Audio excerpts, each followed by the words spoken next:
안녕하십니까. 하루의 경제 주식 마무리 경주마입니다. 전 세계 6개 시중은행들이 이 은행 파산 막겠다면서 지금 유동성 푸는 조치에 들어갔습니다. 그러는 사이에 금, 비트코인 이런 가격 막 치솟고 있고요. 또 그러면서도 지금 기름값은 또 크게 떨어지고 있습니다. 시장이 정말 대혼란입니다. 이럴 때일수록 이 매 계좌를 지키는 기본기 정말 중요하겠죠. 저희 경주마에서 기본기가 가장 탄탄한 두 분의 이 매운맛 기수 두 분 자리하셨습니다. 어서 오세요. 안녕하세요. 네, 안녕하세요. 안녕하세요. 이정민 본부장님 요즘에 네. 우리 경주마 시청자분들 사이에서 인기가 굉장히 뜨겁던데 아, 그렇습니까? 비결이 혹시 뭐라고 생각하세요? 독설. 독설. 예, 그냥 눈치 안 보고 안티가 생기고 각오하고 네. 뭐 하고 싶은 말 한다. 네. 자기 자신을 좀 잘 아시는 것 같아요. 예, 뭐 어쩔 수 있습니까? 뭐 어영부영 그냥 흘러가는 말보다는 뭐 기대 아니다 확실하게 의견 틀리더라도 의견을 내는 게 전문가의 어떤 사명이 아닌가. 아니, 말씀을 굉장히 과격하게 하시는데 또 듣고 보면 또 틀린 말은 아, 또 아니고 굉장히 또 네. 맞는 말씀을 하세요. 네, 네. 그러니까 그거는 이제 박 차장님이 좀 이렇게 잘 잡아주시는, 너무 나갔을 때는 좀 잡아주시는 그런 역할을 좀 해주십시오. 열심히 하도록 네, 하겠습니다. 알겠습니다. 먼저 오늘 시장 상황부터 좀 체크를 해보겠습니다. 지금 시장은 오늘 2,400선 뭐 못 넘고 그냥 코스피 마무리가 됐는데 은행들 위태롭다는 얘기 나오는 거 비해서 시장은 상당히 좀 그나마 좀 평온한 느낌을 가져가는 것 같거든요. 오늘 시장 좀 한 줄 평씩 해주시자면요. 일단 다행이다라고 말씀드립니다. 주말 사이에서 크레딧 스위스 얼마나 뉴스 많이 나왔습니까? 그러더라도 거래소가 16포인트 빠지긴 했지만 코스닥 시장에서는 그래도 시장에서 제대로 워킹을 했었었고 시장이 그렇게 빠지지 않을 것 같다라는 느낌이 들 정도로 네. 시장에서는 지금 제대로 좀 종목들이 움직이고 있으니까는 다행이다 말씀드릴 수 있겠고요.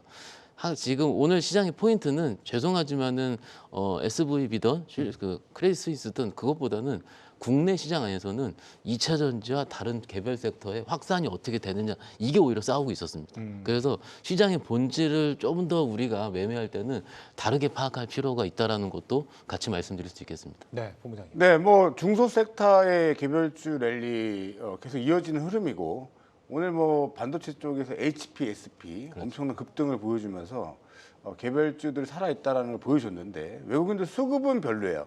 수급은 호전적으로 전환되지가 않고 있고 현선물 다 매도가 오늘도 나왔고요. 다만 이런 흐름은 대형주를 좀 발목을 잡는 영향이 있지 개별주 발목은 안 잡는다. 네. 마찬가지로 외국인들도 일단 FMC 22일 날 있지 않습니까? FMC 회의가 그거 보고 일단은 판단을 내리겠다는 심리인 것 같고 저도 그렇고 우리 뭐 차장님도 그렇고 뭐 다들 지금 전문가분들 머리가 많이 아플 거고 우리 시청자님들도 도대체 어떤 결단을 파월이 내릴지 연준의 입에 전 세계에 또 이러기 싫은데 어쩔 수 없이 또 쳐다봐야 되는 그런 상황에 놓여 있습니다. 네. 예. 오늘 보니까 코스피랑 코스닥이랑 이렇게 흐름이 완전 좀 정반대로 흘러가는 느낌이던데 네. 이건 배경을 뭐라고 봐야 되나요? 배경은 일단은 강한 수급을 필요로 하는 대형주잖아요. 네. 근데 강한 수급이 붙지 못하고 있고 어찌됐든 뭐 지금 은행 파산 사태를 바로바로 막아내고는 있지만 위기론이 있는 건 사실이에요. 그래서 제가 저번에도 말씀드렸듯이 이 구간에서 광기와 탐욕으로 갈 것이냐, 광기와 패닉으로 갈 것이냐, 어떤 결론이 이제 22일에 날 것 같아요. 네. 만약에 모든 노이즈들이 있음에도 불구하고 시장이 상방으로 자리를 잡는다 그러면 그거 믿고 그냥 상방 베팅으로 가시는 게 맞다 보여집니다. 비트코인하고 금이 이런 상황에서 치솟는다는 거는 그만큼 좀 사람들이 좀 시장을 불안하게 보고 있다. 안전자산으로 몰려간다 이런 의미 아니에요? 근데 재밌는 게 비트코인이 언제부터 안전자산이었나라고 네. 말씀을 드리고 싶어요. 네. 그만큼 예금에 대한 불안감 그리고 은행에 대한 내 캐시에 대한 불안감이 비트코인으로 옮겨가고 금으로 간다라는데 이럴 때 사실은 투자 전략에 세우기 굉장히 어렵거든요. 그러니까 저희는요 나스닥과 비트코인이 같이 가는 걸 봤었지 작년까지. 네. 나스닥은 밀리는데 비트코인 오르는 걸 보진 못했습니다. 네. 그러면은 오늘 시장 같은 경우도 미국 시장이 그러니까 나스닥 선물이 지금 한 1% 안쪽으로 좀 밀리고 있는데 밀리면서 장에 오르다가 밀렸거든요. 그러면 일반적으로 우리가 논리로 봤을 때는 목요일 날, 그러니까 23일까지 FOMC 결과 나올 때까지는 숨죽여서 기다려 보자라고 생각했지만 네. 막상 장 중에 그걸 기다리기가 어려운 겁니다.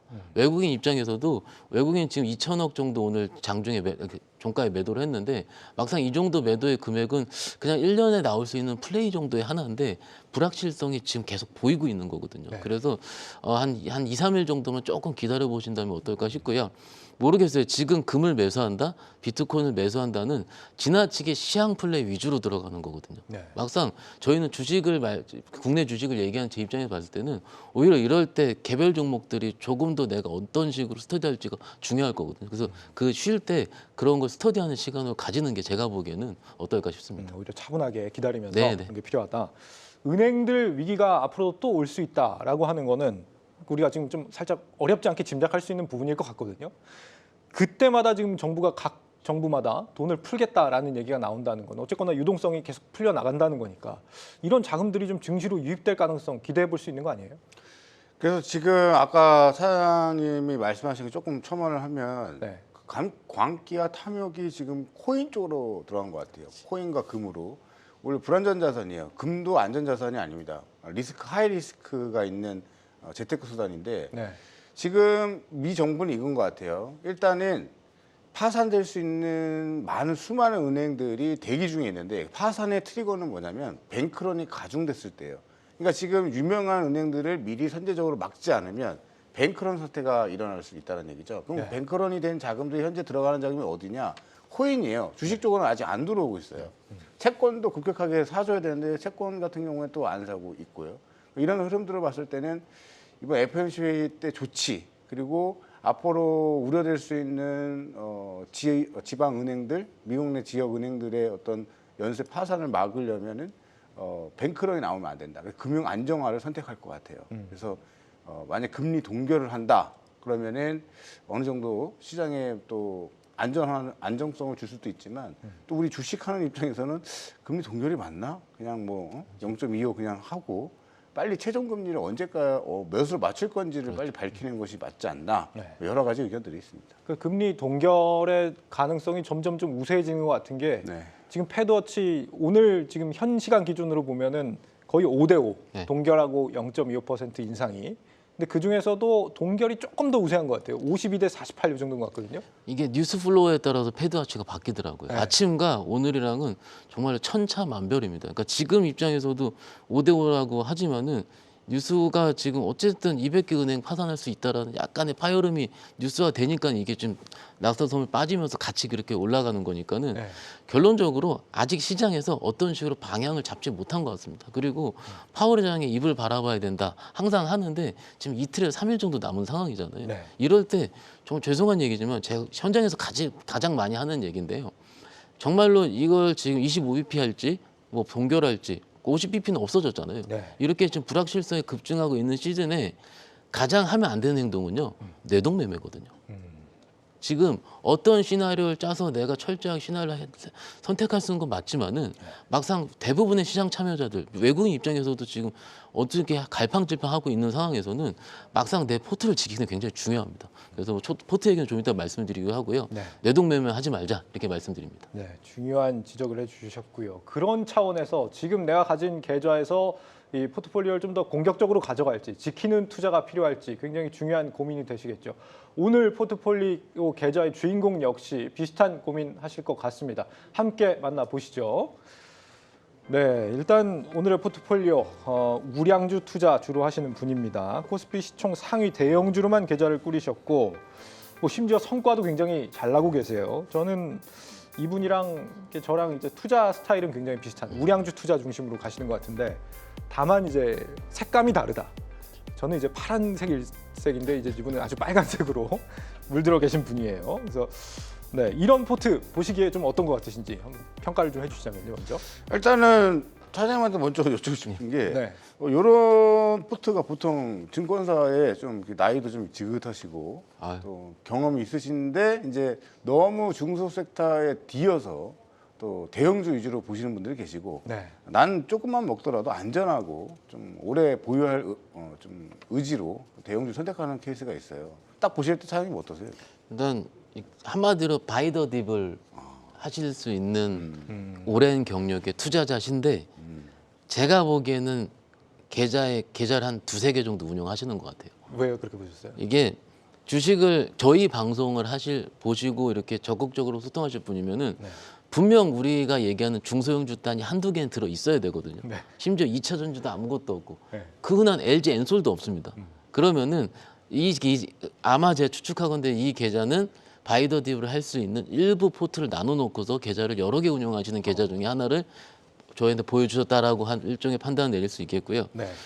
굉장히 잘 여쭤보셨는데 일단 연배가 젊으신 분들은 아닌 것 같습니다. 일단 그렇고 저희 선배님 세대이신 것 같고 잘하신 것 같아요. 잘하신 것 같은데 일단 지금 여쭤보신 이유도 지금 현금이 10% 정도 되는 상황이고 네. 대부분 IT가 많거든요. 그럼 IT가 많다 하면 포스코홀딩스 빼놓고는 굉장히 좀 답답하다는 의미입니다. 사실은요. 사실은 지금 뭐 예를 들어 SK하이닉스 8% 수익이 났고 삼성전자 9% 수익이 났는데 우리가 방송을 할 때 삼성전자 9만 전자, 7만 전자 뭐 8만 전자 얘기해서 물리신 분들만 우리가 얘기를 많이 하지만 네. 막상 이렇게 운영하시는 분 있긴 있습니다. 있는데 이렇게 하고 난 다음에 그 다음 거를 항상 원하시는 거예요. 그래서 그 다음 거에 대한 부분 좀 이따 말씀을 드리기로 하고 일단은 전반적으로 안정적인 계좌이긴 하는데 하나의 뭔가의 중소형주가 저는 개인적으로 좀 아쉽다라고 평가할 수 있습니다. 너무 우량주 중심이다. 네네. 네. 저는 뭐 좀 우량주로 하셔도 저는 좋다고 봐요. 보는데 좀 뭐 상담 바로 들어가요. 네. 예, 좀 안티가 생기더라도 제가 좀 직설적으로 말씀을 드리면 SK 이거 우리 시청자님 비중이 20%신데 바로 매도입니다. 지주사 SK는 만약에 손주분이 계시거나 자녀분한테 좀 증여의 목적으로 좀 꾸준히 모아가지고 나중에 어떻게 되든 SK가 망하겠냐는 각오로 물려주실 수 있다라면 지주사 SK 보유지만 좀 수익률 구간을 좀 공격적으로 저는 좀 바꾸셨으면 좋겠어요. 왜냐하면 여기 삼성전기 베리 나이스고요. 네이버 베리 나이스입니다. 삼성전자 그냥 나이스고요. SK 하이닉스도 수익 중이시니까 이것도 보유하시는데 무난하고요. 포스코홀딩스는 이제 로스컷 관리만 잘하시면 될 것 같아요. 근데 저는 여기 보시면은 IT가 많은 것과 네이버 성장주를 갖고 계신 게 지금 시장의 위기론이 대두되고 있을 때 오히려 보탬이 될 수 있다고 판단됩니다. 왜냐하면 지금 미국 시장을 보더라도 은행주들 뭐 박살나지만 네. 대형 빅테크 기업들은 박살나지 않고 있어요. 오히려 매수세가 더 들어오고 있고요. 네. 마이크로소프트나 뭐 애플 같은 주가들도 수급이 괜찮게 붙고 있습니다. 그러면 이건 무슨 논리냐면 위기론이 대두가 됐지만 금리 동결 내지는 금리 인하, QE가 아니라 QT 정책을 멈출 수 있다, 긴축을 멈출 수 있다는 시장 기대 심리가 업종에서 표현되고 있다고 판단되고요. 최근에 중소 섹터 쪽에서 반도체 섹터가 사실 아무런 호재를 찾아볼 수 없음에도 불구하고 중소 반도체들이 간헐적으로 튕겨 올라가는 흐름들이 지난주에 연출이 됐습니다. 그 말뜻은 미 증시의 흐름이 한국 증시에도 통용되고 있다고 보고 있고 그런 측면에서는 삼성전기 비중을 늘리셔야 된다는 입장이고요. 네. 네이버도 비중을 늘리셨으면 좋겠습니다. 삼성전자는 유지 정도, SK를 과감하게 정리하셔가지고 좀 포트 다변화 지금 뭐 아래쪽에 있는 종목, 그다음에 10% 현금 있는 거는 또 중소 섹터 또 좀 포트 편입을 좀 하셨으면 좋겠어요. 아니, 지주사 SK 이런 곳 투자하는 거는 요즘 많이 별로예요. 이게 저는요 주식을 일종의 트렌드라고 네. 말씀을 많이 드리거든요. 저희 선배님 제가 신입사원 때 선배님들이 이런 말씀하셨어요. 지주사는 장의 끝단에서 움직인다라고 얘기 많이 하셨어요. 제가 입사했을 때 무슨 얘기냐면 본주들이 그러니까 자회사들이 움직이다가 마지막에 그 다음에 움직일 게 무엇인가를 찾을 때 지주사를 찾았었거든요. 그러면은 그게 그 3년 전에 저희가 시장 고점 찍을 때 있잖아요. 3년 전 1월일 텐데 그때 같은 경우도 삼성전자 하이닉스 다 움직여 그 다음에 대항마로서 그 다음에 선택될 것이 무엇인가 해서 하이닉스의 지분 가치를 굉장히 많이 가지고 있는 SK였습니다. 아마 그 전에 물리신 분들 굉장히 많으실 거예요. 좀 안타까운 현실인데 최근으로 말씀드리면 두산 잘 움직이잖아요.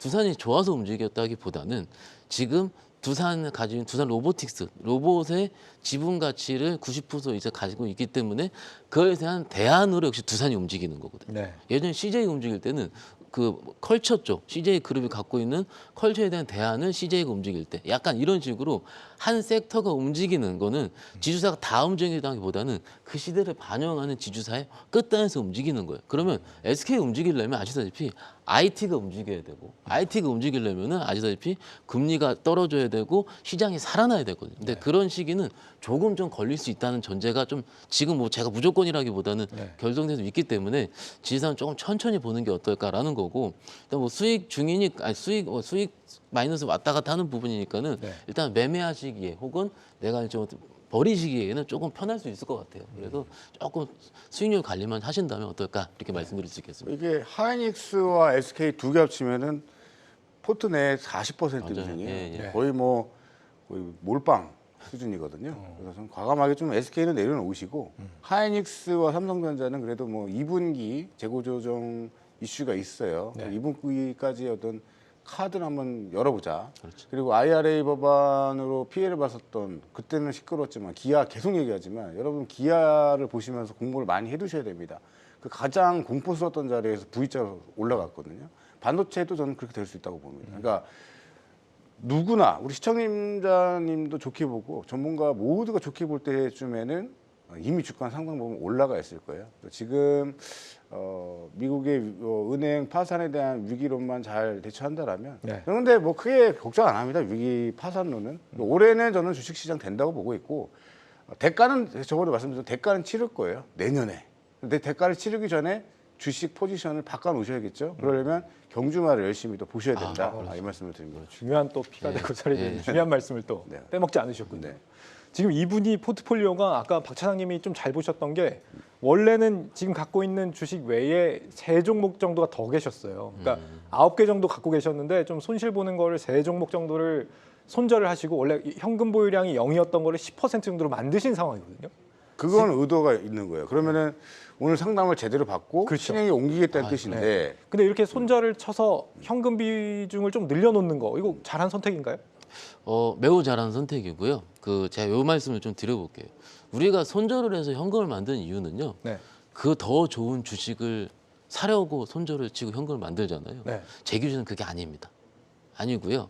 시장에 빠질 때 100% 상태로 마이너스 있는 것보다는 80이든 70이든 생각보다 주식이 덜 있는 상태에서 손실이 빠질 때가 덜 아프거든요. 그것도 일종의 해치일 수도 있습니다. 그리고 시장은요. 항상 이제 항상 어떤 말씀을 드리냐면 반등 나올 때 내가 무슨 주식을 살까 많이 고민을 하시거든요. 그런데 최근에 결이 매우 달라졌어요. 작년까지는 뭐 IT가 많이 올랐죠. 그런데 작년 중반부터 갑자기 철강주가 오르기 시작을 했고 요즘은 2차 전지가 올라요. 장이 올라올 때. 그러면은 나이스한 선택을 여러분들이 할 수 있겠느냐. 저도 헷갈리니까는. 그러면은 그 다음에 현금을 가지고 뭔가 플레이를 하는 거거든요. 서두로 다시 돌아와서 아까 말씀을 드렸죠. 내가 공부한 주식을 싸질 때 살 수 있는 수단이 되게 현금을 만드는 거기 때문에 이게 지금 당장 내일 반등이 나올 때 어떤 종목을 바로 내가 매수를 하기 위해서 한다기보다는요. 조금 내 마음이 편해지고 그 다음을 기다릴 수 있는 전략을 세우기 위해서 하는 게 가장 좋다라고 생각하고 있습니다. 이 포트폴리오 종목들을 좀 이제 분석을 좀 해보면은 사실 우리 주력 산업들의 지금 현황을 다 볼 수 있는 포트폴리오예요. 아니 지금 이게 이제 수정되어 온 거고 지금 이제 세 종을 빼셨다고 했는데 뭐 솔직히 말씀을 드리면 SK이노베이션 SOE를 손절하신 것 같아요. 맞아요. 잘하셨습니다. 자, 금호석유 손절하셨는데 실수하신 거예요. 빨리 내일 다시 채우세요. 금호석유. 금호석유 다시 채워놓으셔라. 화학주 하나 갖고 가야 됩니다. 중국 엔진이 가동되기 때문에 화학주가 대거 움직일 가능성이 매우 높다. 오늘 대한유화라든가 금호석유, 효성 TNC, 뭐 효성 첨단 소재 이런 섹터들 다 좋은 흐름 가고 있기 때문에 또 이런 경우도 있어요. 좀 잘해보려고 매도했는데 매도한 건 날아가고 다시 산 거는 다시 빠지는 이런 경우도 많이 있습니다. 그래서 틀리더라도 뭐 석유 SK이노베이션은 2차 전지주가 아니기 때문에 이거는 그냥 논외로 석유 섹터로 봐야 돼요. SOE라고 같이. 두 개는 매도 잘하셨다. 그러나 금호석유는 좀 다시 재매수를 고려해 보셔라 말씀드립니다. 진행을 좀 해도 될까요? 지금 계속 얘기하시느라 지금 진행을 하나도 못했어요. 아니 여기 지금 안타까워가지고 말씀을 드리고 싶어가지고. 그런 의미에서 지금 갖고 계신 아까 지주사 말씀도 주셨지만 지금 포스코 홀딩스는 좀 어떤지 궁금한데 여기 같은 경우 지금 최정우 회장 전임 정부에서 임명된 인물이라 네. 이분 때문에 지금 뭐 주총 때도 좀 부결되는 거 아니냐 이런 걱정들도 많이 했는데 이번에 국민연금이 다 찬성표를 던졌거든요. 네. 이 잡음이 좀 끝나고 잘 이제 순탄하게 가는 건지 싶은데 어떻게 보세요? 일단 뭐 순탄하게 갈 확률이 높다라고 보는 거고 네. 사실은 주총 때 걱정했던 거 저는 작년에 걱정 많이 했어요. 물적 분할 찬성되느냐 안 되느냐 그리고 자회사 상장을 하느냐 안 하느냐 작년에 이미 다 마무리된 문제에서 이분은 본사 이전이라든지 기타 부분 보수 문제라 이런 부분이 좀 문제되는 거 아는데 네. 사실은 주가가요 한 방향으로 형성이 돼서 그 시대의 트렌드에 맞으면은 이런 좀 그런 주총과의 그런 여러 가지 일 때문에는 그렇게 크게 흔들리진 않습니다. 그래서 포스코 그룹이 지금 가지고 있는 뭐 리튬 사업이라든지 기타 철강 사업의 방향 같은 경우는 일단 지금 시장에서 제대로 선택이 되고 있어요.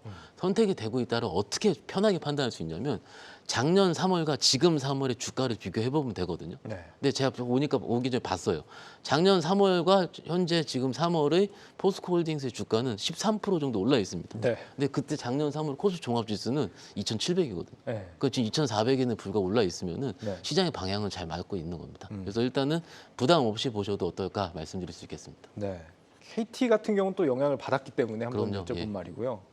지금 홀딩스 같은 경우는 전 철강하고 좀 연결이 돼 있으니까 철강이 자회사가 물적 분할로 돼 있잖아요. 네. 약간 철강 쪽하고 맞물려서 돌아가는 주가가 흐름이 있지 않을까 싶은데 어떻게 봐야 되나요? 지금은 일단 소재 쪽으로 2차는 소재 쪽으로 움직인 것이고 2차 전지 쪽. 네. 근데 포스코홀딩스는 좀 개인적으로 이번 사태를 뭐 긴 말은 안 하겠습니다. 제 개인적인 소견이니까요. 네. 관심 종목에서 배제했습니다. 일단 저는 네. 어. 2차 전지로 보시는 분들은 보시면 좋고요. 저는 포스코홀딩스 대신에 LG 화학 쪽을 오히려 더 좋게 보고 있고 뭐 정부와 어떤 긴밀한 뭐 기업 간의 어떤 협력이라고 저는 판단을 내리고 있는 상황에서 일단 개인 신뢰도 측면에서는 조금 다 떨어지는 건 맞는 것이고 일단 워렌 버핏이 대한민국의 주식 투자를 안 하는 가장 큰 이유가 이렇게 물적 분할을 한다라는 거예요. 이미 된 기업은 어쩔 수가 없고 얘도 그래서 포스코 홀딩스도 이제 작년에 물적 분할이 끝나고 나서 주가 향방이 윗방향으로 틀었으니까 그거 인정하고 가는 것이고. 네. 그래서 만약에 2차 전지 소재를 택한다 그러면 저는 포스코 홀딩스보다는 주변 다른 종목, 더 좋은 종목군들 많이 있다 이렇게 말씀을 드리고 싶네요. 네. 삼성전자 얘기 잠깐 하고 가야 될 것 같아요. 네네. 삼성전자 지금 반도체 뭐 얘기를 보니까 지금 일본 반도체 수출 규제 그게 이제 지난주에 소식이 있었잖아요. 수출 규제 해제된다고. 근데 바로 다음 날 일본에서 또 그런 정해진 건 아니다. 또 이렇게 또 유보하는 입장을 냈단 말이에요. 엄청나게 거만한 행동이고요. 네. 정부가 공동 성명, 공동 합의서가 나왔으면 정확하게 이제 우리가 이해를 할 텐데 서로 말들이 틀려. 일본 하는 말 틀리고 우리 하는 말 틀리고요. 그리고 화이트리스트 배제 한다고 하더라도 우리 기업들이 그 소부장에서 80%까지 자금률을 올려놨기 때문에 네. 해주든지 말든지 사실 우리는 상관이 없었습니다. 네. 근데 말을 하기를 어떻게 말을 하냐면 해준 거 아니야. 일단 대한민국이 어떻게 행동하는지 보고 판단할게. 이렇게 기사가 나왔어요. 이거는 말도 안 되는 기사이고 이게 지금 우리 그러니까 주식 투자하시는 투자자분들이 많이 헷갈릴 수가 있는 부분인데 일단 해지된 거 아닙니다. 해지된 거 아니고 그거 아니어도 자금률을 올려놨다라는 것만 아시고 소부장 대응하시면 될 것 같아요. 네. 네. 시간이 30초 남았어요. 네. 앞에 너무 많은 시간을 써서 본론을 정말 하나도 얘기를 못 하긴 했는데. 그게 더 중요한 내용이죠. 앞에 한 내용이 더 중요한 내용이에요. 그렇죠. 뭐 그렇게도 볼 수 있죠. 예. 우리 박 차장님이 그러면 이 포트폴리오 네. 최종적으로 어떻게 좀 정리를 하셔라 한 말씀 해주세요. 일단 FOMC까지 방향성은 안 나올 겁니다. 방향성 이후에 그때 처음으로 똘똘하게 움직이는 섹터가 나올 거거든요. 시장은요 크게 흔들린 다음에 다시 재차 움직일 때 네. 주도 섹터가 바뀌게 되거든요. 지금 아쉬운 게 제가 아까 말씀드린 똘똘한 중소형주가 없다라고 말씀드렸는데 네. 이후에 반등이 나올 때 먼저 올려치는 섹터를 조금만 스터디 해보시면은 그 갈증이 좀 풀리지 않을까 이렇게 생각하고 있습니다. 네, 본부장님 말씀. 저는 뭐 한 말씀만 딱 드리면 네. 네이버 잘 보셔야 됩니다. 네이버 비중 좀 늘려놓으셔라. 삼성전기 잘 보셔야 되고요. 여기까지 말씀드립니다. 너무 궁금한데 네이버 지금 횡보 중인데 잘 봐라. 네, 좋습니다. 이유는 못 듣습니다. 시간이 없어서 여기까지 듣죠. 두 분간 여기까지 듣겠습니다. 수고 많으셨고요. 혹시 본인 계좌 상황 궁금하시다 하는 분은요, 아래 저희 메일 주소 나가고 있습니다. 이제 이 메일 주소를 통해서 자신의 계좌 상황 정리해서 보내주시면 저희가 매주 월요일에 전문가들과 함께 정리해 드리겠습니다. 이제 내일을 또 돌아볼 차례죠. 계속 금방 또 돌아오겠습니다. 채널 고정!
내일 시장 주도주 예상해보는 경주마 시그널 시작하겠습니다. 깊이가 남다른 두 분의 전문가 나와 계십니다. 어서 오세요. 안녕하십니까. 안녕하세요. 지금 은행 파산 사태 지금 어떻게 흘러가고 있는 겁니까? 이게 주말 사이에 보니까 뭐 각국 정부가 뭐 유동성도 지원을 한다고 하고 뭐 UBS가 또 크레딧 스위스 산다고 하고 뭐 어떻게 봐야 돼요 이제? 다음 뭡니까? 아니 저는 네. 오히려 이제 주말에 그 인수 가능성에 대해서 이제 거의 좀 반강제적으로 한다고 했을 때는 그런가 보다 하고 있었는데 네. 인수 조건을 보고 나니까 살짝 뒷골이 좀 땡기더라고요. 이게 뭐지 싶었던 게 네. 조건 뭐 인수 가격을 낮춘 것까지는 그렇다 치는데 이제 지급 보증을 해준 부분이 생각보다 굉장히 크고 거기다가 향후에 잠재 부실에 대한 것까지 보증을 해주고 거기에 또 발맞춰 가지고 미국 연준 쪽에서 또 성명 발표하고 크레딧 라인 그 크레딧 스왑 라인을 갖다가 이제 주 한 번씩 쓸 수 있는 걸 이제 매일같이 쓸 수 있게끔 열어주고 우리가 알지 못하는 뭔가 좀 큰 뭔가가 그 밑에서 진행이 되고 있었던 거 아닌가 하는 좀 살짝 걱정 아닌 걱정을 하면서 좀 지켜봤습니다. 네. 일단은 지금 이번 주 흐름 자체는 뭐 오늘 홍콩 빠진 거는 결국 그 채권 가운데서 그 크레딧 스위스 채권 중에서 AT1이라고 하는 채권을 전액 상각한다는 이슈 때문에 네. HSBC 채권 관련한 이슈 때문에 이제 홍콩에서 급락을 했었고 아마 유럽 증시도 거기는 이제 은행주 비중이 크기 때문에 영향을 받을 건데 오늘 저녁에 이제 결국 미국 주식 흐름을 좀 지켜볼 필요는 있을 것 같고 네. 지금 흐름으로 봐가지고는 일단 땜빵은 한 것 같거든요. 땜빵을 해놨기 때문에 이게 전체적으로 바로 무슨 어떤 크러쉬가 생기고 문제가 생길 것 같지는 않은데 결국 FOMC에서 어떻게 움직이는지 FOMC의 행보를 좀 지켜볼 필요는 있겠다. 그래서 FOMC에서 갑자기 전격적으로 금리를 인하하고 이럴 경우에는 생각보다 시장이 좀 심각할 수도 있다. 그렇지 않다라고 그러면은 이게 어느 정도 좀 가라앉은 상태에서의 그림이라 그러면 사실은 저는 4월을 좀 비교적 긍정적으로 봤었거든요. 네. 그래서 그런 그림들에 대한 부분들은 주 후반 돼야지 좀 윤곽이 드러나지 않을까 싶습니다. 일단은 좀 수습이 된 상태에서 FOMC를 좀 주목해서 봐라 이런 말씀이신 것 같아요. 예, 뭐 큰 틀에서는 뭐 다 같은 생각인데요. 계속 사실 아슬아슬한 시장이죠. 사실 지난 주말 금요일 날 토요일 날 가면서 사실 주말에 대부분 다 쉬고 있을 때 저도 마찬가지고 이제 UBS 인수 하나 보다라고 했는데 또 뭐 인수가액이 너무 낮아서 또 어이가 없었고 그리고 또 이제 사실 어제 새벽인가에 나와서 거절 한번 했다가 또 계속 왔다 갔다 하는 그런 흐름인데 네. 지금 보니까 한 최초 UBS에서 제시한 가격이 한 1조가 좀 넘었던 걸로 기억납니다. 그러면 사실 우리나라 은행으로 따지면 사실 DGB 그 금융지주 정도거든요. 그러면 160년 이상 된 역사를 가진 CS가 이제 우리나라 사실 지방은행 정도 사이즈로 인수가 되는 건가? 그걸 보면서 그렇게 되면 이제 지난 금요일 종가가 한 8조대로 알고 있었거든요. 그러면 숨겨진 게 7조가 날아가는 뭔가가 있나 보다. 네. 사실 그 이슈가 있어서 이렇게 가다가는 진짜 인수 안 되면 월요일 날 뭐 블랙 먼데이도 될 수 있겠다 그 생각도 사실 들었었거든요. 근데 네. 다행히 새벽에 조치가 됐고 일단 이런 상황은 계속 될 거라고 보는데 제가 지지난주에인가 이제 유명한 해외 채권 펀드 매니저 설명회를 갔었거든요. 네. 근데 이제 그분도 뭐라 그러셨냐면 본인도 앞으로 이런 미국 시장이 고금리 상태에서 전 세계적 고금리 상태에서 무슨 일이 일어날지 모르겠다. 네. 하긴 나긴 난다. 항상 나왔으니까. 네. 무슨 일이 나긴 나는데 그 사건이 지나고 나면 뭔가 스탠스가 바뀌면서 시장에 변곡이 있을 거다. 그러면서 이제 우량한 채권들 위주로 지금은 오히려 이제 뭐 올 하반기나 내년에 사실 금리가 인하할 걸로 보고 사실 장기 채권들 매수하시는 분들 사실 지금도 많이 있거든요. 근데 이제 특히 이제 하이힐드 채권 같은 경우에는 그런 시장 상황이 좀 안정됐을 경우에 가격이 워낙에 많이 튀어 올라가니까 이제 그런 채권형 펀드들이나 그런 채권들 많이 매수하시는데 오히려 지금 그것보다 우량한 채권들 위주로 먼저 담고 그 다음에 이제 공격적으로 하이힐드 채권들을 담아라 그런 말씀을 해주시긴 했었어요. 근데 포인트는 그거였거든요. 올 하반기쯤 가면 뭔가 일이 터지지 않을까 생각하는데 생각보다 사실 많이 빨리 터졌죠. SVB 사태가 이제 그 다음 주에 터졌었고 네. 그리고 이번에 CS도 마찬가지인 거고. 그러니까 이런 시장의 변곡점을 발생될 수 있는 뭐 변동성을 발생될 수 있는 사태는 사실 감히 예측하기는 어렵다라고 봅니다. 어렵다고 보는데 사실 계속 나오겠죠. 근데 다만 이런 부분들이 계속 나오면서 연준의 뭔가 금리 결정 방식을 계속 조금 이제 아마 경로를 좀 바꾸지 않을까. 그러면 그 이후에 시장이 안정화되고 좀 흐름이 좋아지지 않을까 생각을 하고 있습니다. 막연하게 생각을 좀 하고 있습니다. 네. 이사님 말씀대로 사실 4월 저는 사실 3월부터는 좋아질 거라고 봤어요. 근데 예상치 못한 게 생각보다 빨리 터지고 있고 그리고 항상 우리나라로 보면 항상 미국도 그렇고 항상 2월부터 한 5월까지는 시장이 항상 좋았었거든요. 네. 근데 지금 변동성이 엄청나게 나오는 거 보면 기존의 통계와 과거의 투자 방식하고는 지금 최근 1, 2년에는 사실 대응하기가 너무 힘든 것 같아요. 그래서 지금은 생존이 먼저지 않을까. 주식 투자를 하는 데 있어서 그 말씀을 좀 드리고 싶습니다. 뭐 과거 2년하고 네. 지금 앞으로의 시기에는 또 네. 달라질 것 같아 그렇죠. 보이는데 네, 맞습니다. 네. 지금 이번 주만 좀 보자고요. 이번 주 주가 흐름이 어떻게 될지 좀 예상을 해보면 좋을 것 같은데 네. 동결이냐 인상이냐 지금 50대 50이거든요 네. 거의. 각각의 시나리오일 때 주가는 어떻게 흘러갈까 너무 궁금해지는데요, 이사님. 일단 연준이 저는 0.25 올릴 거라고 계속 이제 말씀을 드려왔었고 네. 그러면서 이제 이번이 마지막 금리 인상이 될 거라고 저는 생각을 했었고 그 이후에 그래서 이제 인상 이후부터는 장이 긍정적인 그림이 나올 거다라고 생각을 했는데 네. 동결 얘기도 나오고 있고 이제 금리 인하 얘기도 아주 작지만 지금 나오고 있는데 금리 인하가 나온다는 얘기는 생각보다 지금 이 시스템상의 어떤 균열이라는 게 생각보다 더 클 수도 있다. 그런 면에서 시장이 어떤 경계감, 그다음에 센티가 지금 무너진 상황에서 오히려 센티를 더 흔들 수 있다는 점에서 부정적으로 보이고요. 동결이라고 했을 경우에도 사실은 저는 0.25 올리는 것보다 못할 것 같습니다. 근데 동결이라고 한다고 그러면은 그렇다 손 치더라도 시장이 그거에 막 충격을 받아가지고 난리칠 정도는 아닐 것 같다. 그나마 좀 숨 쉴 공간이 좀 있는 거 아닌가. 그 정도로 좀 생각하고 있습니다. 네, 팀장님 어떻게 보세요? 우리가 사실 지난달부터 0.5냐 0.25냐를 두고 쌓았거든요. 사실 동결은 지난주 이제 SVB 사태 나오면서 이제 나오기 시작했던 거고. 네. 근데 만약에 여기서 동결을 해버리면 저는 오히려 생각보다 안 좋은 애가 될 것 같아요. 생각보다 그 경기 침체가 네.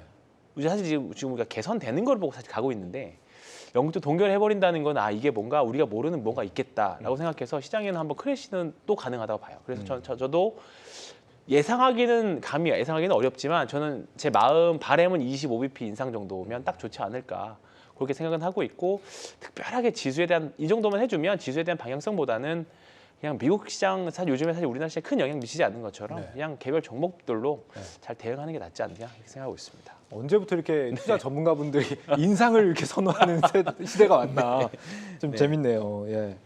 사실 그 은행 파산 위기는 이게 어떤 위기의 전조다 이렇게 보는 시각들이 많은 상황에서 이런 불안정한 상황에서 신고가 영역에 있는 종목들을 좀 주목을 해라. 지금 황 팀장님 이런 의견 갖고 오셨어요? 네네. 신고가 영역이요? 우리가 사실 계좌가 크게 늘어나려면 예. 내 종목에 분명히 신고가가 있어야 됩니다. 대표적으로 지금 에코프로 뭐 오늘 이슈는 있었지만 네. 2차 전지 에코프로 에코프로 시리즈로 대표되는 이제 2차 전지 섹터들이 있었죠. 2차 전지 섹터 중에 하나를 옛날부터 계속 쭉 갖고 있었다라고 하면 지금 다른 종목이 다 망가졌었어도 사실 잔고가 굉장히 방어가 많이 잘 됐었을 겁니다. 네. 그렇기 때문에 이제 신고가 종목을 저는 계속 주의 깊게 봐야 된다 생각하는데 신고가 가 있는 종목을 내 계좌에 넣으려면 방법이 두 가지가 있습니다. 하나는 지금 신고가 가는 종목, 그냥 52주 신고가로 말씀드릴게요. 네. 52주 신고가 가는 종목을 그냥 사면 됩니다. 그러면 내 계좌 안에 신고가 가는 종목이 들어있겠죠. 그렇죠. 네. 또 하나는 그냥 어디가 됐든 또는 이 주식이 싸다라고 생각했을 때 사서 신고가 갈 때까지 기다리는 거죠. 네. 근데 그 과정에는 가는 종목도 있고 안 가는 종목도 있고 정말 오랫동안 횡보했다 가는 종목도 있고 뭐 운이 좋아서 바로 갈 수도 있긴 하겠지만 우여곡절 많이 겪죠. 근데 그 우여곡절을 겪는 동안 사실 버티기가 쉽지가 않습니다. 그래서 저는 근데 제가 해보니까 편한 거는 그냥 50 신고가 가는 거 사고 안 되면 그냥 팔자. 그냥 그게 가장 편한 것 같은데 왜냐하면 신고가 가는 종목들은 시장이 어떻든지 어떤 시장이든지 간에 그 시장 그 현재 시장 안에서 네. 가장 매력적인 종목이라는 거죠. 그러면 내가 복잡하게 고민할 게 없이 그냥 시장에서 얘가 가장 센 놈이다, 가장 매력적인 주식이다 판단을 하기 때문에 뭐 그런 주식들을 매매하시는 게 일정 부분은 저는 꼭 필요하다라고 생각을 합니다. 그 신고가 종목의 대표적인 게 2차 전지인데 그렇죠. 2차 전지 지금 네. 뛰어들어라 이 말씀이신 네. 거예요? 저는 네. 뭐 지지난주 왔을 때도 말씀드렸던 것 같아요. 그냥 사도 된다. 대신에 과거에 샀던 분과 지금 샀던 분들은 대응 방법이 완전히 달라야 된다. 그거만 사실 말씀을 드리고 싶은 거고 네. 그게 싫으시면 지금 막 52주 신고가 가는 종목이나 또는 뭐 한 이제 투자 대가들 중에서 가장 이제 제일 처음부터 보는 게 이제 4주 신고가거든요. 한 달 신고가. 네. 그런 종목부터 이제 공부를 시작하는 거죠. 이게 바닥에서 올라와서 이렇게 단기간에 올라와 있는 걸 어떻게 사라고 말씀을 하시면 절대로 내 그 종목이 50주 신고가가 갈 때는 절대 못 삽니다. 그러니까 사실 투자를 하시면서 저도 이제 상담을 하면서 느낀 건데 대부분의 투자자분들은 내가 이 종목을 딱 바닥에 사서 네. 신고가를 빵 가기를 원하세요. 근데 해보셔서 다들 아시잖아요. 그게 굉장히 어렵다는 거를. 그렇죠. 예. 그래서 오히려 내가 바닥이라고 생각했지만 또는 지지선이라고 생각했지만 그게 깨고 더 내려가는 케이스 사실 많이 있거든요. 네. 근데 그걸 역으로 생각해 보면 내가 고가라서 떨어질 것 같지만 치고 올라가는 케이스도 많이 있습니다. 그렇기 때문에 신고가 종목들은 꼭 매매하다. 근데 네. 거기에 그 종목들이 내가 평소에 공부를 했던 종목이 부합이 된다라고 하면 좀 더 자신 있게 살 수 있는 거죠. 2차 전지 쪽 얘기를 하면 이사님 네. 결국 우리가 또 에코프로 얘기를 안 할 수가 없거든요. 네네. 아침에 분명히 제가 8% 빠진 것까지 봤는데 이게 어떻게 된 일입니까 오늘? 아까 장중에 제가 보니까 에코프로가 저기 외국인들이 순매수 계속 하는 걸로 잡히던데 네. 이제 저는 그게 진짜 외국인인지는 솔직히 좀 의심이 되고요. CFD 계좌도 이제 외국인 계좌로 잡히니까 이게 지금 에코프로라든지 이제 관련된 주식들 같은 경우는 지금 수급적인 측면이 더 강하다고 저는 보고 있거든요. 네. 그게 이제 지금 다 알고 계시지만 공매도 치신 분들 지금 주가가 급등하면서 손실폭이 크기 때문에 이런 부분들이 한번 이제 피를 흘리기 시작을 하면은 그걸 끝까지 이제 죽일 때까지 이제 땡겨가지고 수익을 극대화시키려고 하는 쪽들도 분명히 있을 거고 네. 이런 약간 좀 수급적인 측면 이슈가 좀 많이 좀 가미가 된 현 상황이 아닌가라고 개인적으로 생각합니다. 네. 지금이 고평가 저평가를 제가 논할 정도의 수준은 안 되고요. 지금 주가에 대해서 밸류를 평가한다는 거는 제 능력 바뀐 것 같고 그런 맥락에서 본다 그러면 오늘 같은 경우 이제 기사가 나가지고 일단 주가가 급락을 출발은 하긴 했지만 거꾸로 이게 저기 이평선 지지선 61선인던가에 거기에 아마 라인에 닿고 반등을 했거든요. 네. 거기서부터는 다시 단기 매매를 또 노리고 단기 차익을 노리고 들어온 사람들이 있는 것 같고 말씀드린 것처럼 외국인 수급 이런 것들이 같이 붙어 있다 보니까 크게 올라왔다는 측면에서 이 주식에 대해서는 사실 네. 글쎄요 갖고 계신 분들의 영역이지 여기서 지금 없으신 분들이 이걸 쳐다보시면서 고민할 상황은 아닌 것 같습니다. 네. 수급적인 부분은 그러한데 여기 그 수급적인 걸 좀 빼고 지금 상황을 보자면 좀 어떤지 궁금해요. 그러니까 뭐 전현직 임직원들이 지금 미공개 정보를 이용해서 뭐 했다는 이유로 지금 압수수색 받고 있는 상황에다가 그게 이제 자회사 뭐 에코프로 머티리얼즈인가요? 상장에도 영향을 주는 거 아니냐 뭐 이런 얘기도 있던데 이런 거 영향 받는 거 아니에요? 지금 사실 지금은 가장 편하게 생각할 수 있는 건 그냥 가격이 보여주는 게 다이지 않을까 싶습니다. 뭐 말씀하셨던 노이즈도 있고 뭐 사실 오늘 아침에는 그런 악재들이 사실 좀 초반에 강력하게 작용을 했지만 네. 결국은 오늘 주가가 세게 끝났다는 거는 뭐 밸류에이션도 밸류에이션이지만 결국은 뭐 수급적인 요소까지 다 포함했을 때 오늘 상승 마감했다는 거는 네. 일단은 여전히 매수하려고 하는 사람이 많다. 뭐 한간에 이제 2040년 매출 보고 간다. 뭐 이렇게 하시는 분들도 있기는 한데 네. 사실 뭐 내년도 사실 예상하기 어려운데 2040년까지 잘 모르겠고요. 네. 분명히 언젠가는 단기간 됐든 뭐 일단은 쉬는 구간이 올 겁니다. 이제 그때 이제 잘 매매를 해야지 기회비용.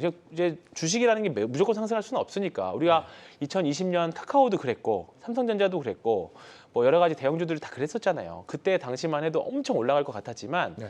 이 주도주로 끌고 가는 기간들이 분명히 정해져 있습니다. 평균적으로 우리나라는 한 1.5년에서 2년 정도인데 지금 사실 이것조차도 평균 통계치를 넘어가기 시작했어요. 우리나라 주도주의 평균을 내보면 한 1.5년에서 2년인데 사실 더 가고 있죠. 분명히 이제 어느 정도 수급이 좀 더 이상 살 돈이 없거나 이제 어느 정도 차익 실현하는 물량이 나왔을 경우에 분명히 쉬는 구간에 갈 겁니다. 그때 막연하게 지금 샀던 이 주식에 얽힌 스토리라던가 실적들이 그때는 적용이 안 될 때가 분명히 올 거예요. 이제 그때를 대비해서 시나리오들을 세워야 될 필요는 있다라고 생각합니다. 네. 네. 오늘 2차 전지에서 좀 주목을 많이 받았던 게 종목이 따로 있더라고요. 윤성 FNC 이사님, 이거 네. 좀 유명한 종목인가요? 신규 상장된 지 얼마 안 된 회사고요. 네. 이제 그 믹싱 관련된 쪽 그 기기 전문 회사고 매출이 작년 이후에 이제 올해 굉장히 퀀텀 점프할 걸로 지금 기대를 하고 있습니다. 네. 그래서 아마 올해 밸류로 따져봐도 지금 주가가 여전히 상대적으로 메리트가 있다라고 저는 보고 있는데 지금 윤성 FNC가 아마 지금 신고가 영역에 있을 거예요. 근데 이제 이 주식 같은 경우를 이제 시사해주고 있는 부분이 저는 하나가 있다고 생각하는 거는 네. 2차 전지 지금 소재 주식이 지금 성장을 모토로 해가지고 올해 연말까지 얼마가 되고 뭐 하면서 크게 올라왔잖아요. 과거 불과 한 1년 전을 놓고 보면은 소재주하고 그 장비주의 시가총액 차이가 그렇게 크지 않았는데 지금 굉장히 갭이 많이 벌어져 있거든요. 네. 근데 이제 윤성 FNC가 보여주는 어떤 함의점이라고 그러면은 지금은 올해 지금 2차 전지의 성장의 베이스는 또 장비가 또 설치가 돼야 되는 거거든요. 어차피. 그러니까 장비의 실적들도 올해 하반기부터 본격적으로 굉장히 좋아진다라는 측면에서 윤성 FNC 말고도 이 장비 관련된 주식들은 좀 찾아가지고 오히려 저는 소재주 고점에서 못 사신 분들이라고 그러면은 괜찮은 장비주 사보시는 것도 괜찮을 것 같습니다.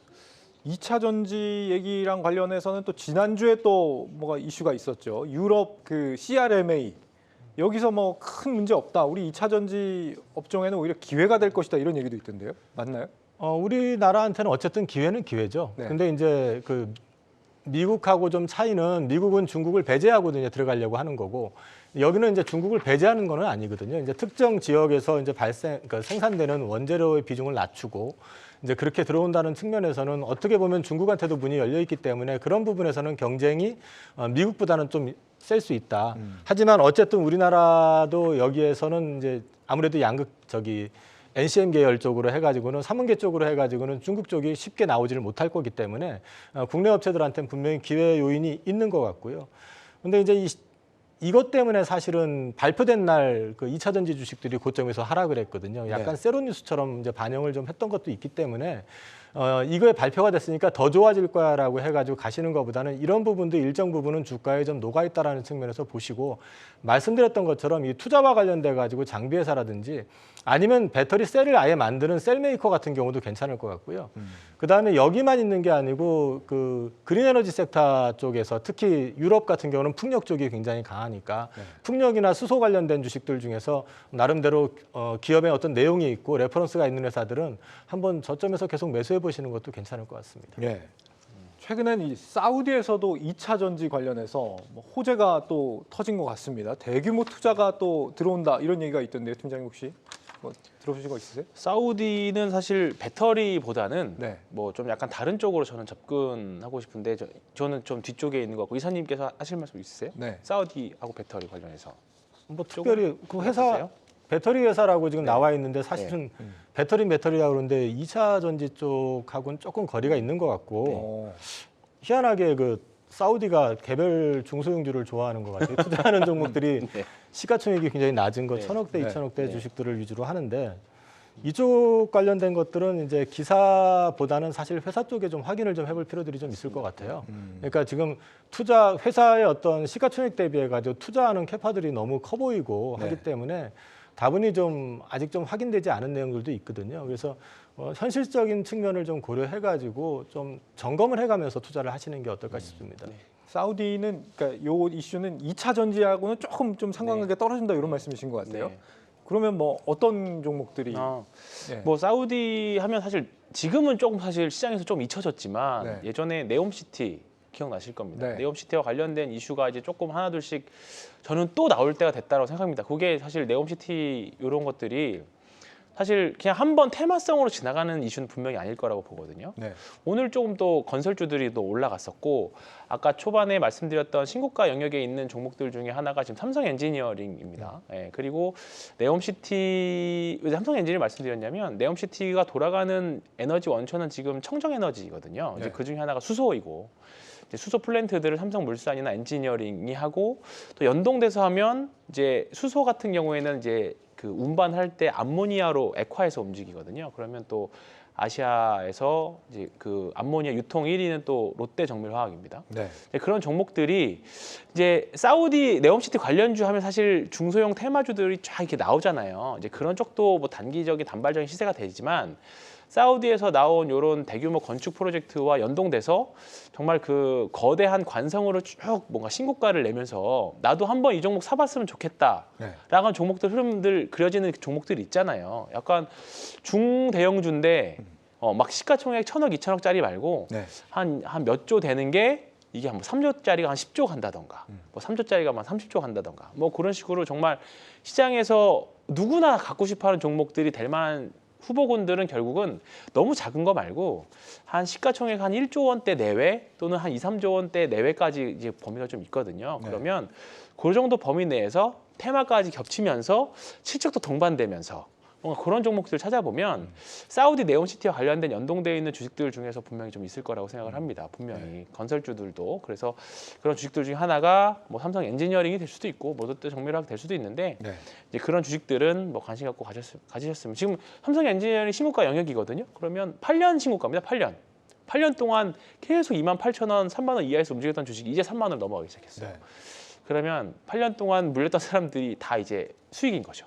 그렇다고 하면 이거는 분명히 좀 의미가 있지 않을까 생각이 드는 지금 겁니다. 큰 그 기업들 위주로 네. 말씀을 해주셨어요. 네. 근데 앞서 이사님 네. 말씀하신 것처럼 지금 오늘 거론되는 데가 무슨 아스타 아, 여기가 네. 이제 시총이 작죠. 1,000억이 안 돼요. 2번 상한가를 2연속으로 네. 맞았는데도 네. 1,000억이 안 되는 이런 기업들 나오는 얘기가 많이 나오고 네. 네옴시티 이슈도 우리가 겪어봐서 알잖아요. 뭔가 이렇게 소리는 요란한데 그렇죠. 뭐가 진행되는 건 없는 것 같고 네. 이게 지금 MOU만 맺고 실제 뭐 이행되는 건 없었던 사례가 워낙 많았다. 사우디가. 네. 이거 의미 있는 지표로 우리가 봐야 되는 거 맞습니까, 이사님? 아, 되게 어려운 질문이신데요. 네. 결국은 이게 이제 될지 여부에 대해서는 회사 담당자도 잘 모르지 않을까요? 아직 이거 뭐 결국은 최종적인 의사결정은 사우디 쪽에서 하게 될 테니까. 네.